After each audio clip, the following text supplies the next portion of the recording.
gracias a Sara Arcila de Tiempo de Impacto y Cristo para las Naciones.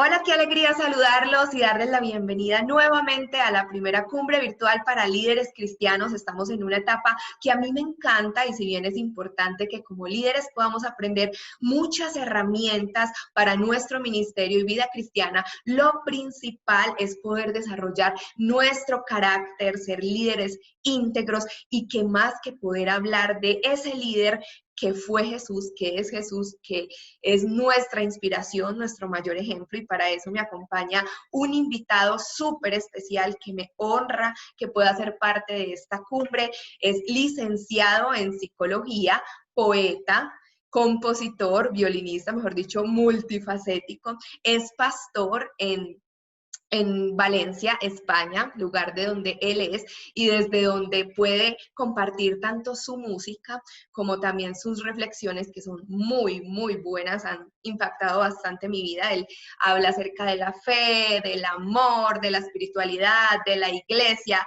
Les estoy hablando de Alex San Pedro. Alex, qué alegría tenerte aquí en la cumbre, bienvenido y gracias por haber aceptado esta invitación. Nada, gracias a vosotros por hacerme parte de esto. Creo que es algo que puede hacer la diferencia en Hispanoamérica. Así que gracias por contar conmigo, es un honor.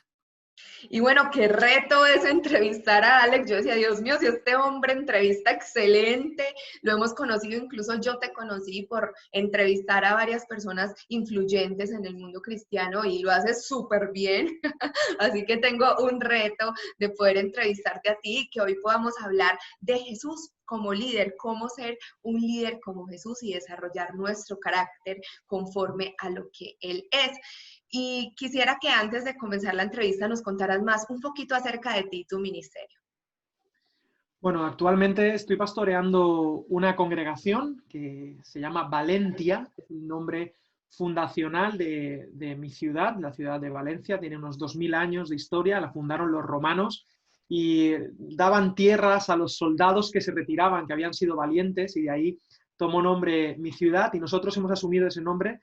Como iglesia en España es todo un reto el compartir el evangelio, el ejercer un liderazgo saludable. Estamos en un contexto donde ni el 1% son creyentes, así que estamos en un contexto totalmente misional y la persona de Jesús sigue siendo relevante. Por otro lado, estoy felizmente casado, tengo un hijo que se llama Martín y aparte, pues sí, tengo mi banda de música, me gusta mucho leer y por lo tanto también me gusta mucho escribir y compartir mis reflexiones. Y también trabajo mucho con el liderazgo, tanto liderazgo juvenil como liderazgo pastoral, tanto en mi país como en Latinoamérica. Y he tenido el placer de viajar a prácticamente todos los países de Latinoamérica y estoy encantado de la riqueza, la diversidad. Y creo que algo muy importante que puede ocurrir en esta cumbre es poder nutrirnos los unos de los otros. Somos una gran familia y ojalá podamos aprender los unos de los otros en este encuentro. ¿Cómo es eso de que tu nombre no es Alex? Me causó mucha curiosidad que lo vi en una predicación tuya y bueno, cuéntanos cómo es eso. Bueno, mi nombre no es Alex, verdaderamente es mi nombre artístico y siempre hago la broma de que, bueno, hasta Alejandro Sanz no se llama así, es un nombre artístico, se llama Alejandro Sánchez y Sánchez es como un nombre demasiado, un apellido demasiado típico, entonces Sanz parece que tiene más glamour.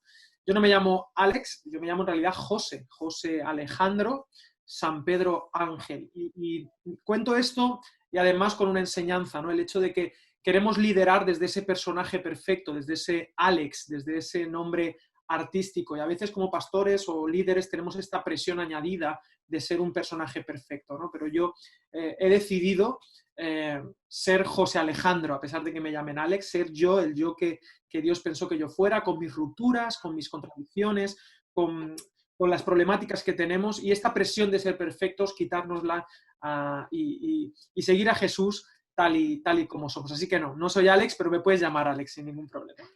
Súper. ¿Qué preguntas crees que nos deberíamos hacer antes de querer liderar? Bueno, antes y durante, siempre debemos estar preguntándonos sobre todo el por qué. ¿Por qué hacemos lo que hacemos? El liderazgo cristiano es parte de nuestra terapia, es decir, es parte de nuestro seguimiento de Jesús. Hagas lo que hagas, ya sea liderar, sea servir, sea predicar, cantar, sea ir a una institución, trabajar en una organización no gubernamental. Todo lo que hacemos forma parte de nuestro seguimiento de Jesús y el liderazgo también es parte de nuestro seguimiento. ¿Por qué quiero liderar? Bueno, para mí la palabra liderazgo está asociada con la palabra responsabilidad. La madurez es responsabilidad, el liderazgo es responsabilidad. La palabra liderazgo, líder, viene del lit, que significa cabeza, el que está a la cabeza, y eso sobre todo es una gran responsabilidad. Así que la pregunta que debemos hacernos antes de ejercer liderazgo es ¿por qué? ¿Por qué lo quiero hacer? Y uno puede descubrir a veces que no todo son buenas intenciones en uno mismo. Uno puede darse cuenta de que a veces uno está pues anhelando una posición, un reconocimiento, y es algo que uno tiene que trabajar en su corazón para no ponerse trampas de cara al futuro, porque eso es pan para hoy, hambre para mañana. Y todo defecto de carácter que arrastremos en nuestro liderazgo nos va a pasar factura. Así que la pregunta sería ¿por qué quiero liderar? ¿Lo hago porque entiendo que me va a ayudar a servir más y mejor a las personas o me va a servir más y mejor a mí? En ese caso tenemos que hacer un alto en el camino y repensarlo, ¿no? Así que esta sería mi respuesta. Yo sé que puede ser una pregunta muy típica, pero quiero saber tú qué opinas. ¿Crees que un líder nace o se hace en el camino? Bueno, mira, hace poco estuve en un retiro solo para hombres y hablaba de que el proyecto de ser un hombre es convertirse en un padre. Es decir, todo hombre ha nacido para ser padre, no necesariamente en el sentido físico, pero sí en el sentido de reproducir, de asumir responsabilidad. En ese sentido, todos nacemos hombres y mujeres, pero no todo el mundo estará dispuesto a asumir la responsabilidad de ser padre o de ser madre. En este sentido, todo el mundo nacemos con el potencial de liderar a otros, yo creo honestamente esto, nacemos con ese potencial, pero sin duda se hace, es necesario hacerse el líder, porque tú puedes nacer con competencias innatas, puedes nacer puedes ser una persona muy carismática, puedes nacer con un pack lleno de dones, ¿no? Pero los dones te abren muchas puertas, pero no te mantienen. Lo que te sostiene es el carácter. Y el liderazgo al final, cuando solamente es seguido por una cuestión de dones, es una burbuja que crece muy rápido, pero que es muy endeble y puede explotar muy, muy fácil. Así que sin duda el liderazgo se hace, se ejerce. De hecho, solo se puede ser líder en el ejercicio del liderazgo. Uno no nace líder. Uno en el servicio va asumiendo hacerse líder, es decir, responsable de otras personas. Yo creo que un líder tiene muchas habilidades, puede aplicar muchas estrategias, pero creo también que lo principal es su corazón. ¿Cómo crees tú, Alex, que debe ser el corazón de un líder cristiano? Pues mira, viendo a la persona de Jesús, que es de lo que estamos hablando, me encanta que Jesús, siendo el líder de los líderes, el que mejor sabía, el mejor maestro de la historia, la persona más espiritual y creativa que ha pisado esta tierra, él dijo una frase que para mí es lapidaria, para mí hay que enmarcarla. Él dijo, aprended de mí, que soy manso y humilde de corazón. Estas dos características son no negociables en el liderazgo, la mansedumbre y la humildad. La mansedumbre es la capacidad de ser guiado por otra persona, es muy interesante. O sea, un líder que no es capaz de agachar la cabeza y de ser liderado también por otros, no tiene la autoridad para liderar a otras personas. Y número dos, la humildad. En el liderazgo a veces pecamos de saberlo todo, de saber muchas cosas o de pensar que somos la última Coca-Cola del desierto, que tenemos la última palabra. No, Jesús, siendo el Hijo de Dios, Él nos dijo, aprended de mí que soy manso y humilde. La humildad es la capacidad sobrenatural de seguir aprendiendo, la capacidad de ver en el otro agentes superiores a ti mismo. Esto dijo Pablo en Filipenses capítulo 2. Él dice, haya pues en vosotros el mismo sentir que hubo en Cristo Jesús, el cual, siendo en forma de Dios, no estimó el ser igual a Dios como cosa que aferrarse, sino que se despojó y tomó forma de siervo. Esa humildad, la palabra en griego es la palabra kenosis. Él se despojó de su entiéndeme, de su posición de liderazgo para servir a otras personas. Entonces, para mí, el corazón de un líder tiene que estar siempre trabajando y enfocándose en la humildad y en la mansedumbre. Yo creo que estas dos características nos pueden salvar de muchísimos peligros que sin duda nos vamos a encontrar en nuestro ejercicio de liderazgo. Cuando nosotros como líderes vemos a otros líderes teniendo éxito en sus ministerios, creo que nos hacemos muchas preguntas y una de ellas que yo me hago y que seguramente otros también se la deben hacer es ¿cómo descubriste ese llamado que Dios te hizo y cómo lo asumiste para hoy estar donde estás? Bueno, en mi caso, y creo que es el caso de la mayoría de las personas, uno descubre su llamado en el propio ejercicio del servicio. Es decir, tú vienes con un pack de dones, ¿no? Y tú esos dones los pones al servicio de los demás, porque hay que recordar que los dones nunca son para nosotros, no nos pertenecen, nos lo ha dado el Señor, pero nos lo ha dado no para nuestro beneficio, sino para el beneficio de otros. Esta es, digamos, el fluir de los dones. En ese sentido, uno va sirviendo a otras personas y va descubriendo cómo esos dones pueden ser más útiles para los demás. En mi caso, yo me di cuenta que podía hacer canciones y que mis canciones podían bendecir a personas, que yo podía compartir y mi mensaje o lo que podía escribir podía servir a los demás. Y en el ejercicio de esos dones, cada vez te van dando más oportunidades. Yo siempre digo que si el liderazgo es servicio, la recompensa por servir bien, y esto es muy importante, la recompensa por servir bien es servir más. Servir más. O sea, de alguna manera uno va descubriendo su llamado en el servicio y si haces bien tu trabajo, la recompensa va a ser que te van a dar más trabajo. Jesús lo dijo, sobre poco has sido fiel, sobre mucho te pondré. No es que vayas a descansar, sino que todavía hay mucho más por hacer, más responsabilidad, más paternidad. Así que yo diría que el descubrimiento del llamado no solamente es un día así, ¡pum!, de un encuentro, una teofanía donde Jesús te dice claramente lo que va a ocurrir, puede ser, pero normalmente, aparte de eso, que yo no digo que no pueda ocurrir, es más bien un proceso de descubrimiento en el ejercicio de tus dones, en el ejercicio de tu llamado, uno va descubriendo lo que tiene que hacer. Y así ha sido en mi caso. Yo recuerdo desde el primer día que me puse las pilas hasta hoy, sigo descubriendo qué es lo que Dios quiere para mí y simplemente intento seguir a Jesús como Él me ha hecho, ¿no? Y no hay fórmulas mágicas, no hay atajos, y no hay tampoco, uno tiene que estar fijándose en el camino del otro, porque eso genera dos cosas. Si te sientes inferior y tienes complejos, te genera envidia, y si te crees superior, te genera orgullo. En cualquier caso, las dos cosas son problemáticas, así que mejor mira a Jesús, síguele a Él, que es el líder de los líderes, y descubre tu llamado sirviendo a los demás. Ser fieles en lo poco para ser puestos en lo mucho. Alex, hablemos de Jesús. Jesús es nuestra razón, es nuestro motivo, es la pregunta, como dice tu libro, es la respuesta también. Y sin duda nuestro mayor ejemplo de liderazgo. ¿Cómo era Jesús como líder cuando estuvo aquí en la tierra y cómo esas características de él podemos aplicarlas a nuestro liderazgo? Pues mira, Jesús fue un líder que en su época rompió los paradigmas, pero es curioso que 2000 años después lo sigue haciendo. Cuando tú te acercas a la persona de Jesús en los evangelios, siempre te sientes confrontado en tu liderazgo, porque para empezar, él dijo algo rompedor, él dijo, yo no vine para ser servido. Todo líder parece que está para que otros le sirvan en su proyecto. Dice, yo no vine para ser servido, sino para servir.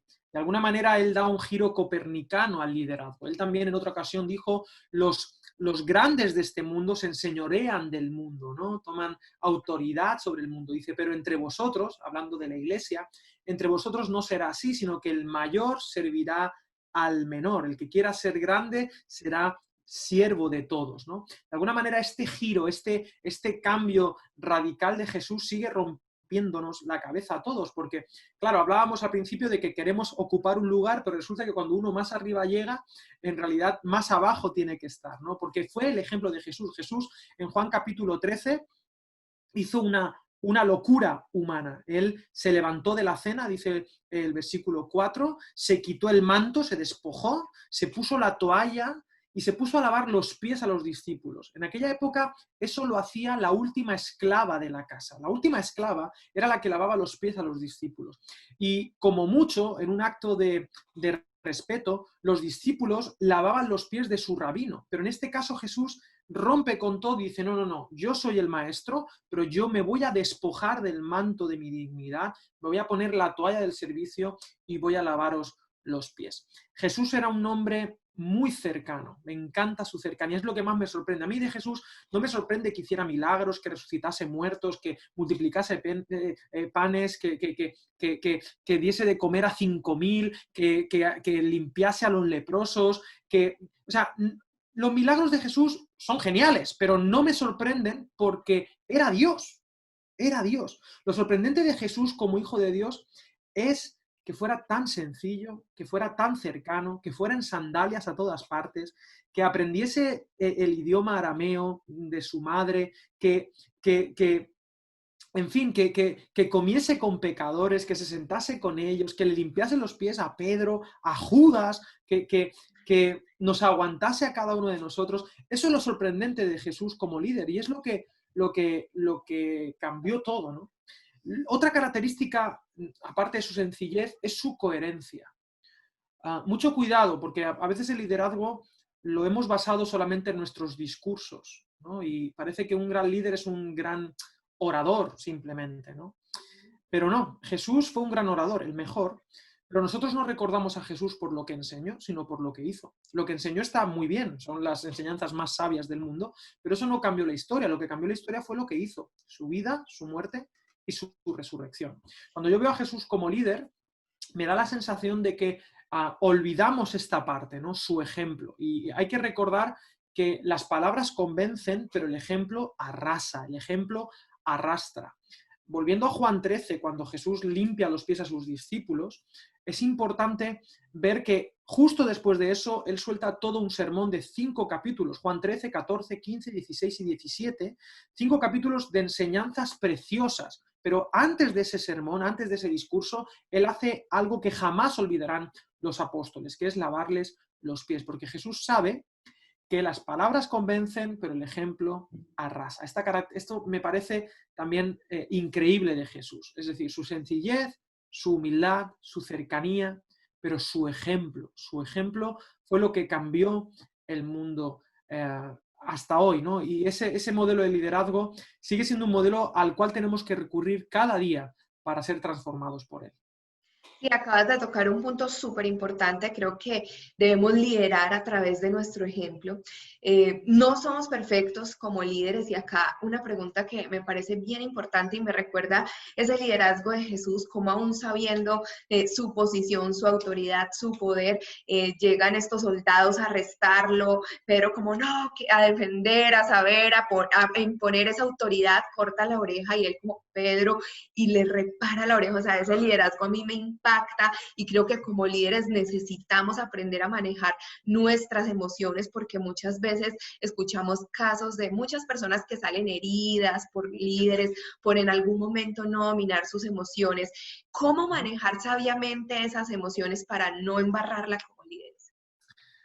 Pues mira, siguiendo el ejemplo de Jesús, que es el tema de esta charla y me parece lo mejor, podríamos estar la vida entera hablando de Jesús y no nos lo acabaríamos. Para mí hay 2 características del liderazgo de Jesús frente a otras personas que me parece fundamental. Número 1, su gracia. Es decir, me da la sensación de que, por ejemplo, el ejemplo que has puesto de Pedro, ¿no? Él aguantó a Pedro. O sea, Pedro estaba desubicadísimo. Él dice que sacó una espada y le cortó la oreja a Malco. La espada, ¿sabéis cómo se llamaba? La espada era una espada corta que tenía escondida, se llamaba la sica, de donde viene nuestra palabra en castellano o en español, la palabra sicario. O sea, él tenía una espada corta, él no sabía qué estaba haciendo, él pensaba que esto era una especie de terrorismo, ¿no? O sea, y Jesús tuvo la paciencia infinita con Pedro, la tuvo con cada uno de ellos, ¿no? O me acuerdo de Marcos capítulo 10, cuando el joven rico se acerca y le dice, ¿qué haré para heredar la vida eterna? Tiene esta conversación y dice que la Biblia que Jesús lo amó, lo vio, lo amó y le dijo.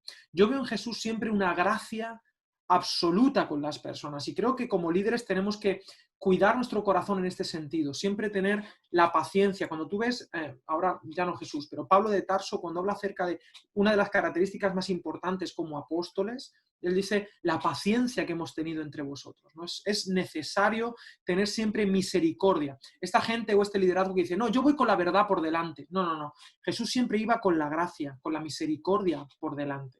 Ahora, cuando en el capítulo 1 de Juan dice que vimos su gloria, la gloria del unigénito, dice, él estaba lleno de gracia y de verdad. Para mí el ejercicio de liderazgo más saludable es ni siquiera un equilibrio entre la gracia y la verdad. A veces decimos, no, hay que tener un equilibrio. No, no, no, no. No es un equilibrio, es radicalidad en los dos extremos. 100% gracia, 100% verdad. ¿Esto cómo se aplica? Bueno, yo recomendaría, para cuidar nuestro corazón y no embarrarla, en este término que has usado, yo diría que gracia al 100% con las personas, pero también algo muy importante, exigencia. Yo veo a Jesús que desde el minuto 1 le dice, déjalo todo, toma tu cruz y sígueme. No nos quedemos cortos pidiéndole a las personas que sirvan a Jesús, porque el verdadero liderazgo es un liderazgo activo que genera más liderazgo en otras personas. Ahora, antes de esa exigencia tiene que estar siempre la empatía, la comprensión, la gracia, la misericordia y dar el derecho a las personas a que se equivoquen, a que te fallen, o sea, estar dispuesto a que te hieran, porque es el ejemplo de Jesús. Pero esa gracia no está reñida con el hecho de ser un líder que anime a las personas a sacar lo mejor de ellas, a desafiarlas. No para que pasen un examen, para suspenderlas. Ya les hemos puesto un 10, pero ya que les hemos puesto un 10 en el examen, ahora asume el riesgo, asume el desafío. Si te equivocas, voy a tener gracia para ti, pero te pido, por favor, que asumas este reto. Yo creo que este liderazgo de 100% gracia, 100% verdad, es el ejemplo que Jesús nos dio. No sé si respondo a tu pregunta de las emociones, pero tratando con otras personas, esto a mí me ha ayudado muchísimo.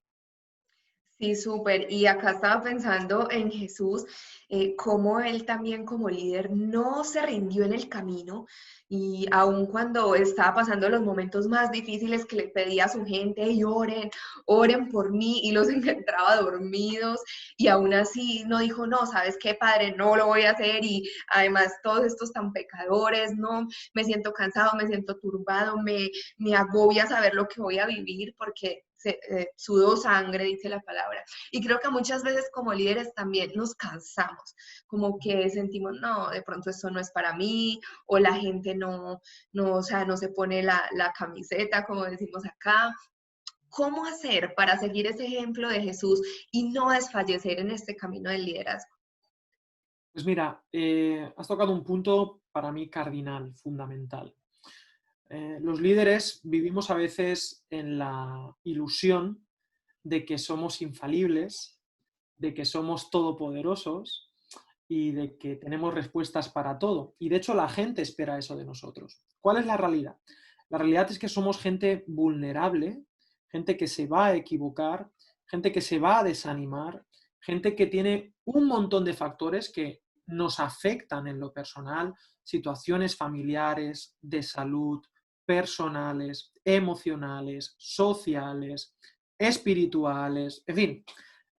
Y yo veo a Jesús siendo el Hijo de Dios, siendo vulnerable con sus amigos. Él les dice, orad, orad, está pidiendo que oren por él. O sea, orad, ayudadme, ¿no? Es verdad que los amigos no demostraron mucha ayuda, pero en este caso, para cuidarnos, yo honestamente he visto un mal, una especie de epidemia en el liderazgo, que es la soledad.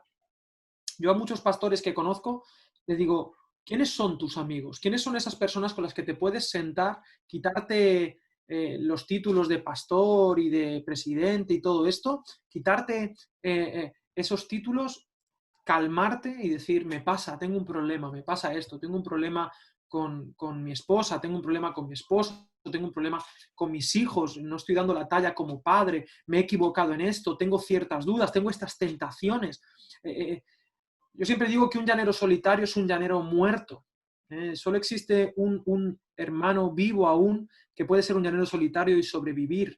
Y es Chuck Norris o Chuck Norris. Pero aparte de Chuck Norris, el resto de mortales necesitamos amigos, necesitamos personas que cuiden de nosotros. Si Jesús, siendo el Hijo de Dios, pidió ayuda, ¿cuánto más nosotros? Para mí, este modelo de liderazgo solitario, arriba de la pirámide, que tiene la última palabra, tiene los días contados. Necesitamos un liderazgo plural, un liderazgo abierto a la amistad, no solamente a colegas del ministerio, y tú cuántos tienes en tu iglesia, cuántos tengo yo, tal. Eso no alimenta el alma. Necesitamos tratar a la persona que hay detrás del personaje, ¿no? Al José Alejandro que hay detrás de ese Alex, ¿no? Así que yo animaría a todos los líderes a ser líderes vulnerables. La vulnerabilidad es el arma secreta de la iglesia. Cuando alguien es vulnerable, somos invulnerables cuando somos vulnerables. Jesús, yo siempre digo que Jesús hizo mucho bien con sus dones, pero nos salvó a todos con sus heridas. Compartir nuestras heridas ayuda a otras personas. No hay nada más sanador, más terapéutico que podamos compartir nuestras propias luchas, nuestras propias heridas con los demás. Nos hace bien a nosotros y le hace bien al que nos escucha. Y de repente generas un espacio, como he dicho antes, de gracia, un espacio de aceptación incondicional. Y ese es el espacio ideal para que crezca la verdad. Así que seamos líderes vulnerables. ¿Qué crees que debe hacer un líder que hoy se esté sintiendo agotado, cansado? Decías algo muy importante, es poderse como rodear de esas personas que te puedan impulsar, pero ¿qué consejo le darías a alguien que hoy se está sintiendo cansado en el ministerio? Mira, le diría, en primer lugar, que es normal. Le diría que está bien no estar bien, que no se preocupe más de la cuenta, o sea, que ese cansancio no genere todavía más tristeza, que esa ansiedad o ese bajón emocional no le haga sentirse culpable porque se espera de él que siempre esté en la cima, ¿no? Está bien no estar bien. Ahora, uno no puede rendirse frente a las emociones. En primer lugar, uno tiene que detectar por qué no está bien. Puede ser una cuestión simplemente de cansancio y necesitar sábado. Los pastores, con esto de que trabajan el domingo, se saltan mucho el día de descanso, se saltan mucho el apartar un tiempo para sí mismos, para nutrir su jardín, su alma, su corazón. Y esto es algo necesario. Si nos saltamos este principio, tarde o temprano vamos a quemarnos, ¿no? Puede ser una cuestión de cansancio, puede ser un problema familiar, entonces hay que intervenir y solucionarlo. Puede ser un problema de los más graves dentro del propio liderazgo. No hay nada que canse más que tener problemas con el liderazgo de tu congregación, de tu iglesia. Eso es agotador y puede llevar hasta depresiones en algunos pastores. Entonces, yo te animaría primero a detectar cuál es la causa de esa tristeza, de ese bajón, y luego verbalizarlo. Quizá no a todo el mundo, pero sí a esas personas que he mencionado, esos amigos en la fe, maduros, que pueden acompañarte, que pueden estar orando por ti. Y ser vulnerable, decir, mira, no estoy bien, necesito oración, necesito ayuda. Jesús dijo, mi alma está angustiada hasta la muerte. Fíjate tú qué expresión tan fuerte, ¿no? Mi alma está angustiada hasta la muerte. Está bien no estar bien. Podemos verbalizarlo, expresémoslo a los demás, detectemos cuál es la raíz de esa tristeza y tomemos medidas respecto a eso. A veces simplemente es una cuestión de descanso, otras veces hay que desconectar, otras veces hay que cambiar de aires o tomar otras medidas, otras veces hay que pedir perdón, a veces hay que soltar y perdonar. Depende de muchas causas. Lo que no podemos hacer es arrastrarlo pensando que Dios pide de nosotros que pongamos una cara frente a la galería e ir cargando con esa tristeza interna. Eso es un mal negocio, es una deuda que pagaremos tarde o temprano. Así que detecta cuál es la raíz de esa tristeza, coméntala con personas maduras que puedan ayudarte y toma medidas en el asunto para poder resolverlo. Alex, estamos en un momento donde está siendo un poco más sencillo ser visible, figurar, que tu predicación se haga viral, que seas conocido, que te hagan invitaciones, y eso está bien, pero siento que también tiene una parte donde muchos líderes ven esto y pueden sentir o competencia o sentirse frustrados por no estar logrando eso mismo y creen que entonces fallan como líderes. O aún dentro de las propias iglesias, de pronto líderes que se están esforzando mucho y aún así dentro de su misma iglesia no están siendo visibles o no se les está dando la oportunidad de figurar. ¿Qué decirle a estas personas? Bueno, decirles que eso no vale para nada, que dice el predicador, vanidad de vanidades, todo es vanidad. En el original dice Hebel, todo es Hebel. Hebel en realidad no es tanto vanidad, sino humo, vapor. Todo, eso es vapor, eso es humo, no vale para nada la fama, el reconocimiento público, los likes, o sea, están ahí, no son ni buenos ni malos, los números simplemente están ahí. Y cuando uno se fija demasiado en eso, se hace daño en el corazón. A mí me ha pasado, a veces he tenido épocas y uno se deja arrastrar por todo este rollo del Instagram y todo esto, y yo he decidido, digo, no quiero ver eso, porque esos números no hablan de quién soy yo en realidad, para bien o para mal. Ya te digo, si te comparas, hay dos vías. Si te crees por encima, te conviertes en un orgulloso, y si te ves por debajo, te da el bajón, la envidia. O sea, en los dos casos es terrible, así que no te dejes engañar por el vapor, por la vanidad, ¿eh? No te dejes llevar por el escenario, por la plataforma. Yo siempre digo, los agentes especiales, los agentes secretos de los ejércitos, de inteligencia de los países, nadie sabe cómo se llaman. Al final de su carrera solo son una estrella anónima en un muro.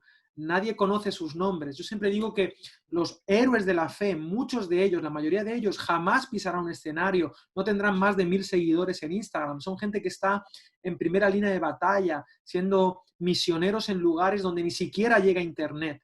Esos son los héroes, ¿no? Y yo siempre digo que seamos conocidos en el cielo, que Papá Dios nos vea y diga, bien, buen siervo y fiel. Esa es la clave, esa es la meta.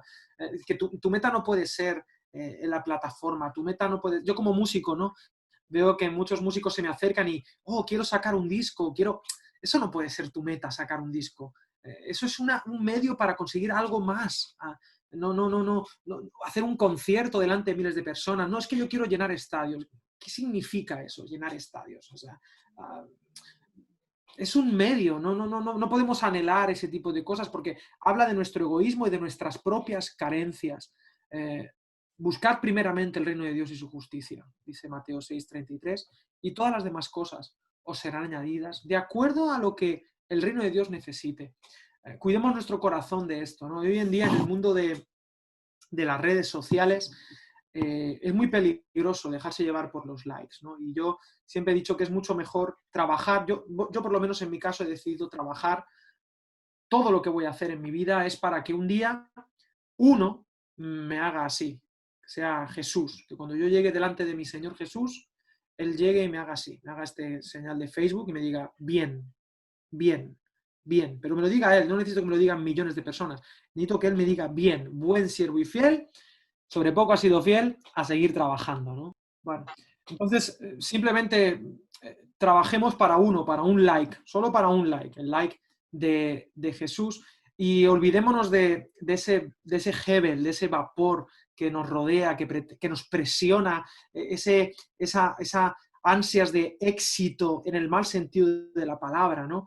Y me encanta recordar a Timothy Keller, un líder extraordinario que te recomiendo. Él habla del autoolvido. Olvídate de ti, descéntrate. Si te preocupas mucho en ti mismo, acabas volviéndote loco con tus charcos narcisistas. Así que autoolvídate, céntrate en el Señor y sirve a los demás y busca el like de Jesús, ninguno más. Que Él crezca y que yo mengüe. Hablas de algo muy importante y es muy teso, me parece, cuando la palabra nos habla de que Dios le dirá a algunos, pues que dirán, Señor, Señor, pero es que en tu nombre hicimos esto, lo otro, y que Él les va a decir que se aparten de Él, que no los conoce. Eso me impacta porque estamos hablando entonces de muchos líderes. Acá estamos hablando de muchos líderes que usaron su nombre para hacer grandes cosas. ¿Cómo es que va a suceder esto? ¿Qué tipo de personas son a las que Dios les dirá esto? ¿Y cómo no entrar en este bando, por así decirlo? Bueno, lo que me comentas me recuerda la parábola de Jesús, cuando él dice al final, ¿no? Como la pregunta final, el examen final. Yo tenía un profesor en la universidad que me decía, esto va para examen, para examen final, y cuando tú escuchas esto va para examen final, tú anotas, ¿no? Pues bueno, Jesús dijo algo así, esto va para el final.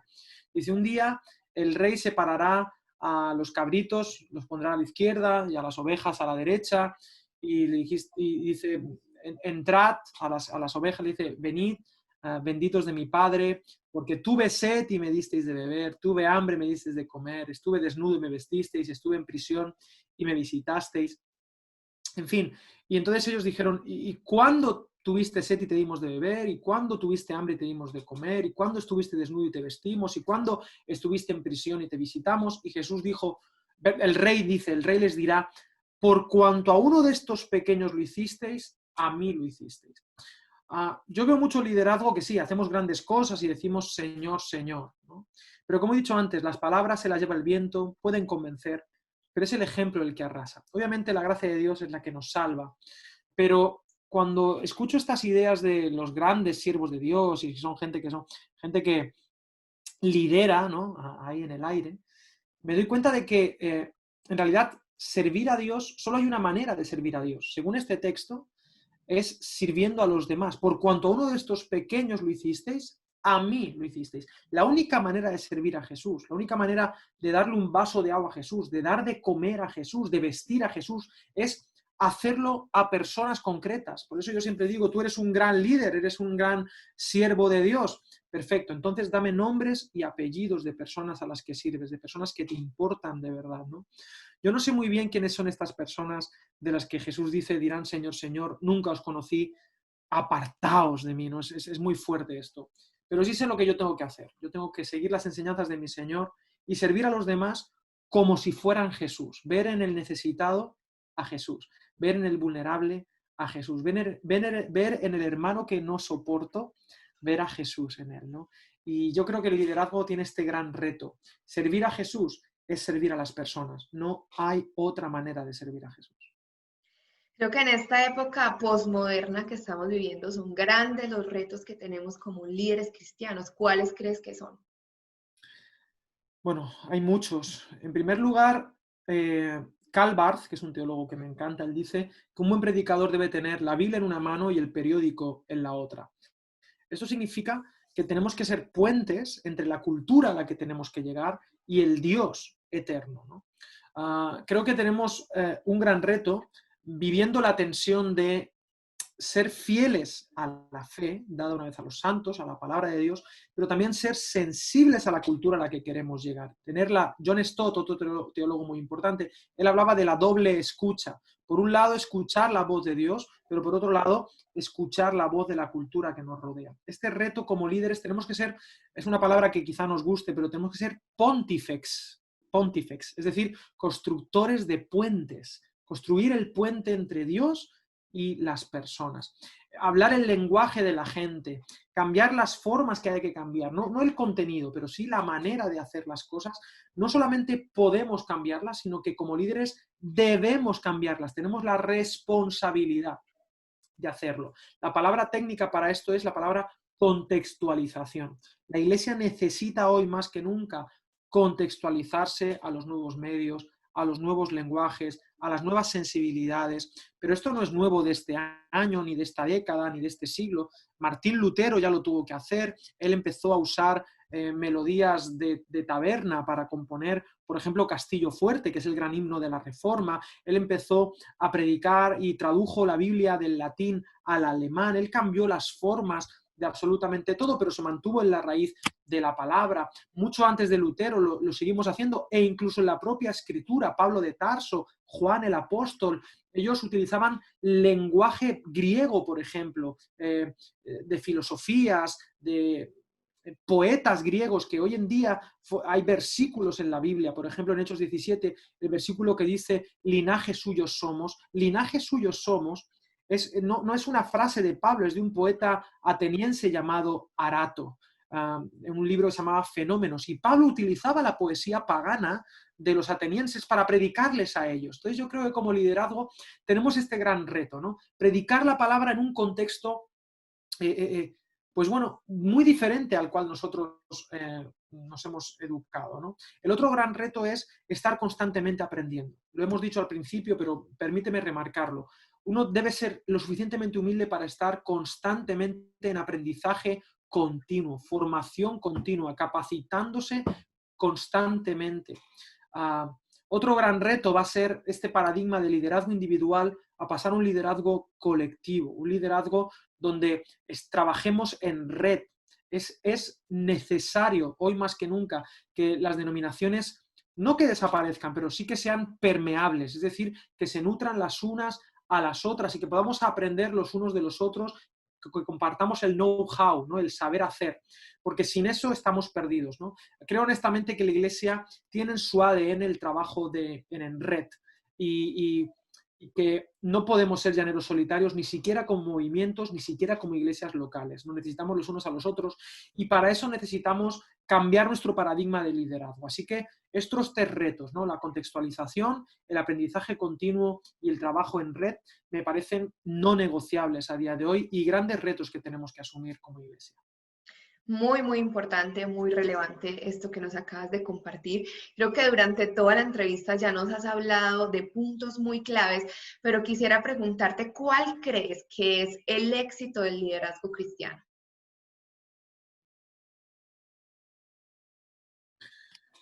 Bueno, podría darte una respuesta corta y una larga, voy a intentar darte las dos. La primera es, para mí, el éxito sería hacer discípulos. ¿Quiénes son tus discípulos?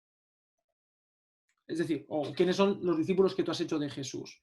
Para mí todo se centra en esto. La gran comisión, Mateo capítulo 28, por tanto, id y haced discípulos. Discípulos activos, liderazgo. El éxito, en realidad, me encanta la etimología, es decir, la ciencia de dónde vienen las palabras. La palabra éxito viene de salida, de exit, es una palabra latina, ¿no? Entonces, el verdadero éxito de un líder es ser cada vez no más necesario, sino menos necesario. Un verdadero padre, cuando educa a sus hijos, su éxito no es que sus hijos siempre le obedezcan, sino generar otros padres. Yo siempre seré hijo de mi padre, pero yo ya no necesito a mi padre como lo necesitaba hace 20 años o hace 30 años.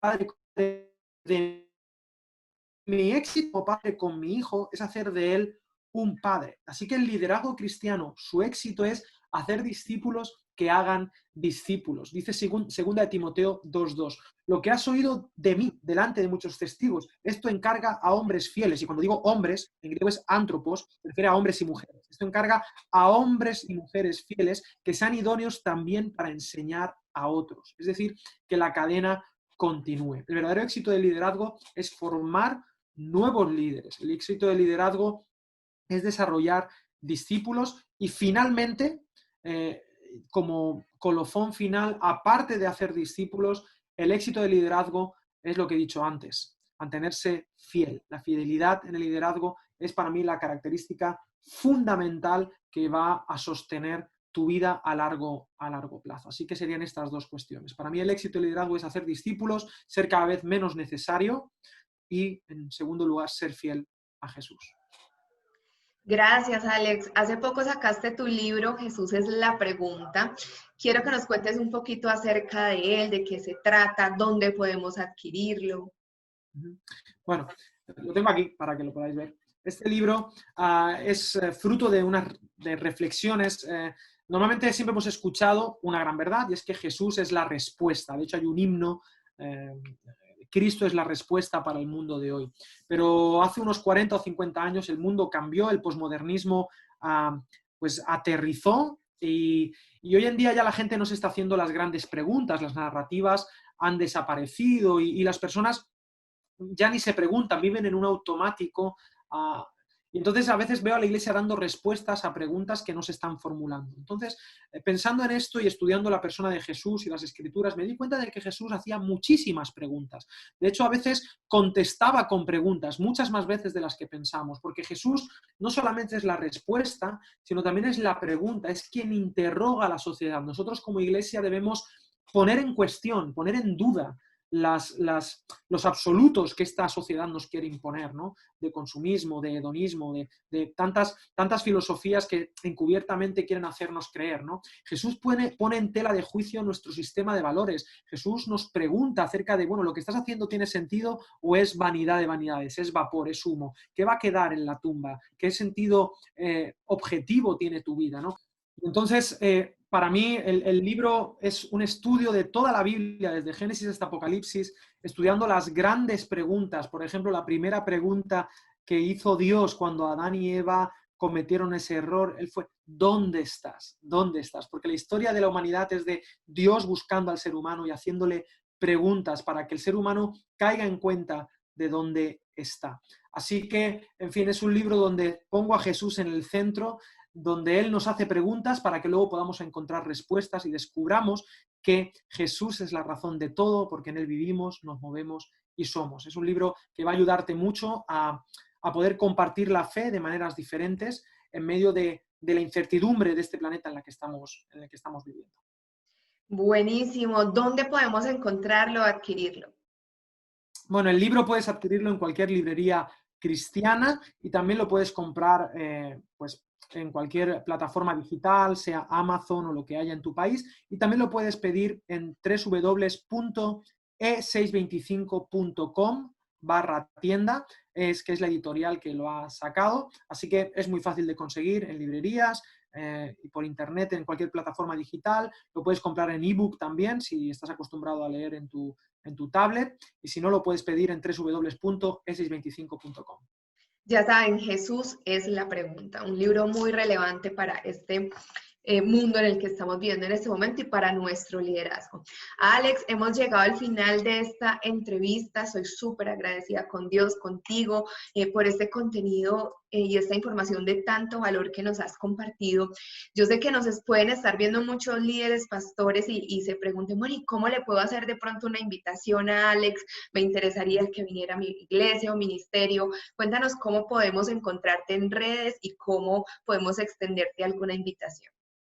Bueno, la manera más rápida de contactar conmigo es a través de mi email, info@alexsanpedro.com, con M de mamá, alexsanpedro.com, info@alexsanpedro.com, y también podéis encontrar más contenidos gratuitos, obviamente, en mi canal de YouTube, Alex San Pedro, ver mis locuras en Instagram. Me encanta Twitter, es una red que yo soy muy fan de Twitter, también estoy ahí. Y también para más estudios bíblicos en academiadelabiblia.com, ahí hacemos también cursos, algunos gratuitos, para poder seguir conversando acerca de la persona más importante de la historia, que es Jesús de Nazaret. Bueno, ya saben entonces que pueden encontrar a Alex en sus diferentes redes y plataformas. Alex, gracias por tu tiempo valioso. En este momento sé que estamos viviendo una situación difícil a nivel mundial y has sacado el tiempo, así que muchísimas gracias y por compartirnos de tu conocimiento y experiencia. Gracias a vosotros y sobre todo somos bienaventurados no por oír, sino por hacer la palabra de Dios, así que asumamos este reto y vamos para adelante. Que Dios te siga levantando tu iglesia, tu ministerio y que te siga dando más para que podamos conocer más a Dios a través de tu vida. A ustedes gracias por conectarse y nos vemos en una próxima entrevista de La Cumbre. Bendiciones para todos.